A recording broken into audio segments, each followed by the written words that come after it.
Prime ministerial dictatorship, prime minister যা বলবে তাই সম্ভব, কোনো মন্ত্রী তার বিরুদ্ধে কোনো কথা বলার কোনো সুযোগ পান না, ইভেন ক্যাবিনেটের মিটিংয়েও কথা বলার কোনো সাহস নেই, এরকম একটা পরিস্থিতি বাংলাদেশে তৈরি হচ্ছে। এই জায়গা থেকেই কিন্তু আপনি বলবেন যে বাংলাদেশের যে ফ্যাসিজম কায়েম হয়েছে এটাকে আমরা কনস্টিটিউশনাল ফ্যাসিজম বলবো।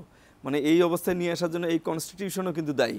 কনস্টিটিউশনে আপনি দেখেন এই যে গণভোটের যে বিধান, তত্ত্বাবধায়ক সরকারের যে বিধান, তত্ত্বাবধায়ক সরকার কিন্তু বাংলাদেশে প্রতিষ্ঠিত হয়েছে জাতীয় ঐক্যমতের ভিত্তিতে, অর্থাৎ প্রত্যেকটা দল এই তত্ত্বাবধায়ক সরকারের পক্ষে ছিল, কিন্তু যখন এটাকে বাতিল করা হলো তখন কিন্তু জাতীয় ঐক্যমতের ভিত্তিতে বাতিল করা হয়নি, একটা দলের চাওয়ার ভিত্তিতে, প্রধান রাজনৈতিক দলের চাওয়ার ভিত্তিতে এটাকে বাতিল করা হয়েছে। এর পাশাপাশি সবচেয়ে বড় যে অন্যায়টা করেছে, কনস্টিটিউশনের জাতীয় ঐক্যমতের ভিত্তিতে প্রতিষ্ঠিত হওয়া একটা বিধানকে বাতিল করতে হলে আপনাকে অবশ্যই গণভোটে যেতে হবে।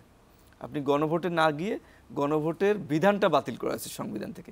এইভাবে বাংলাদেশের কনস্টিটিউশনাল ফ্যাসিজম তৈরি করা হয়েছে।